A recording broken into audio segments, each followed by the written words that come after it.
G'day everyone! This video was made possible by the EA Creator Network. Thank you to the EA Creator Network for inviting me to the Battlefield 2042 Open Beta Preview event. I was invited to take part in a hands-on gameplay session of the Open Beta on the 4th of October. It was hosted by Adam Freeman, the lead community manager at EA Studios Europe, and the event also had a live Q&A after the gameplay session where Adam and other DICE game developers took part. I made a video about the topics asked during it, and the link is in the description.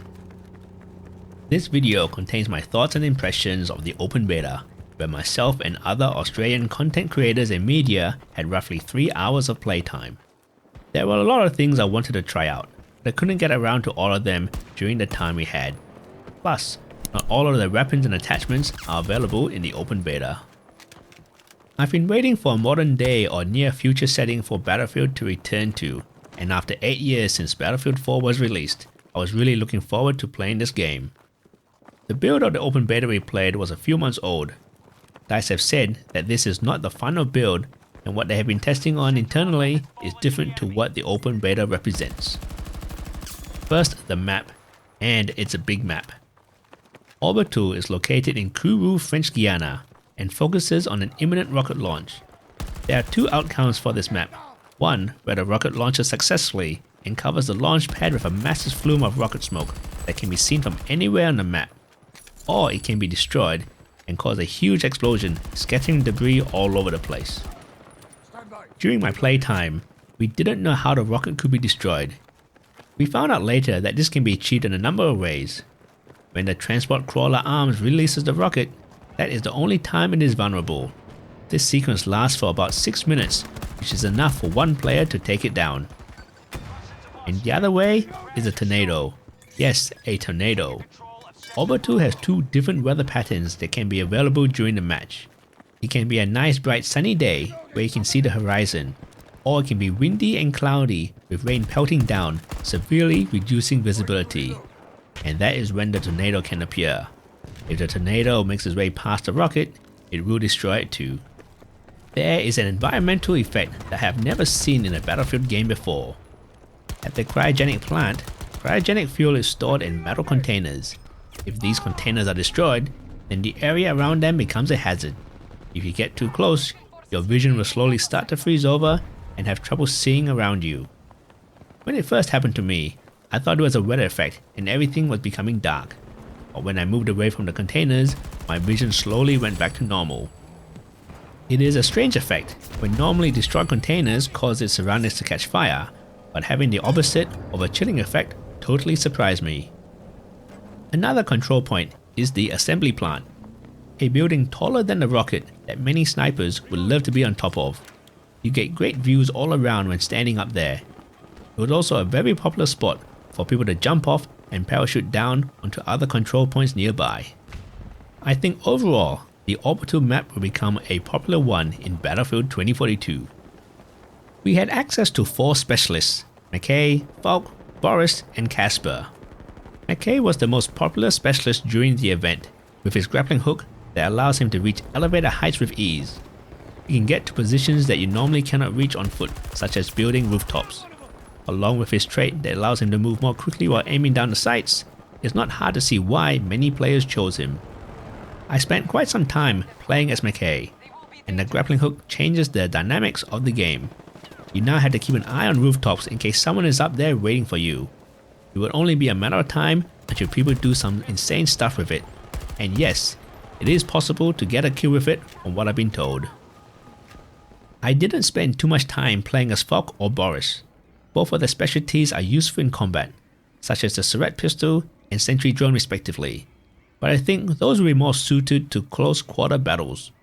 The Outwit map has wide open spaces between control points, so majority of the time I was spaced far away from my teammates and enemies. I would probably use them on a more smaller map than what was available in the Open Beta. I did spend some time playing as Casper though to try out his abilities, and they worked rather well. His recon drone works as you expect, similar to the MAV in Battlefield 4 where you can spot enemies for your team. It also has an EMP blast that disorients enemies and can also designate targets for lock-on weapons.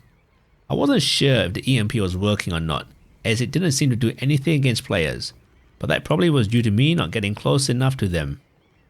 His movement sensor is quite good, and I think would definitely be a favorite for players who want some sort of warning of enemies approaching.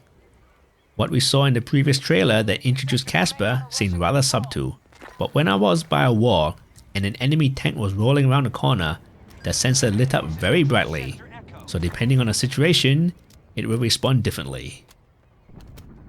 The weapons, my main concern going into the open beta was would they feel like they are actually doing something when you fire them. Some games when you shoot a gun feels like you're shooting a pellet gun where there's no kick or oomph to it. I can say the guns I tried out, they did seem to have that satisfying factor for me. Especially the sniper rifle, the big thumping boom it makes when you shoot, and on top of that, when you get a kill with it, it feels so good. In regards to weapons, the plus system is something I like as you can change the attachments of the weapon while on foot. You could start off with a long range scope, and then when you get closer to the objective, you can change it to iron sights. In the open beta, there wasn't an option to save the loadouts, so every time I started a match with the sniper rifle, it would have iron sights. I had to change it to a 6x scope each time, but this will be fixed for the full game. And the plus system was activated by holding a key. I'm not sure if there's an option to toggle, but that will be much easier on the hands, especially if you are moving at the same time too. And when you do access it, it shows you the firepower, accuracy, range, and handling of your weapon, and how each attachment affects those stats before you change it. Now about vehicles, I only got some proper time in the tank to get a good feel for it. The tank behaves differently than say Battlefield 4. They aren't as nimble as I was expecting them to be, so turning while driving felt a bit sluggish. And speaking of sluggish, the smoothbore barrel was slow to turn and move. I get the feeling that the tanks have been toned down so that they don't completely dominate the game, and to make it possible to take them out. They still do a ton of damage, but with its movements being slower, it would change things up. On another note, the LATV-4 recon vehicle, it had music playing in them. I'm not sure what the decision was behind that, but thankfully, you can turn the radio off while in it. Something that I have been looking forward to ever since it was announced was calling in Ranger, or as the community has come to call it, the Robo-Dog. You call it in via the vehicle call-in screen, and it is airdropped where you designate it. At this stage, I'm not sure how functional it will be in the game, as I only called it in once, and when I did, it was doing its own thing really. It was even shooting at enemies quite far away. I think I'll need to spend more time with it though to understand how it fully functions. One change that I am grateful for, and this would be comparing Battlefield 4 to this game, is the reduction of 3D spotting. In Battlefield 4, there will be so many enemy icons on your screen highlighting where they are, and you end up just shooting at the icons even if you cannot see the enemy. From what I've noticed in my time in the open beta is that there is hardly any 3D spotting, unless it is done by a recon drone or sentry turret. Personally, I am for this, as it not only makes the screen with less clutter, but you actually have to rely on seeing the enemy and not some icon you see after you press the Q key or the ping key. One big implementation is the introduction of bots into multiplayer games, especially to help filling the servers with up to 128 players. Honestly, I would have to say in the open beta, the bots are just easy cannon fodder. At one time, I had 4 bots parachute down one by one right in front of me, giving me 4 easy kills. And if you do get into a gunfight with them, they provide some basic challenge, but it wasn't difficult to defeat them. There was also many times where 4 bots would be in a vehicle and be stuck driving into some sort of wall. I hope this is just an issue with the open beta, and that they will be fully functional when the game comes out. And also I hope for release, the difficulty of the bots can be ramped up to be more of a challenge. After playing the open beta in the preview event, I am very happy with the state it is in.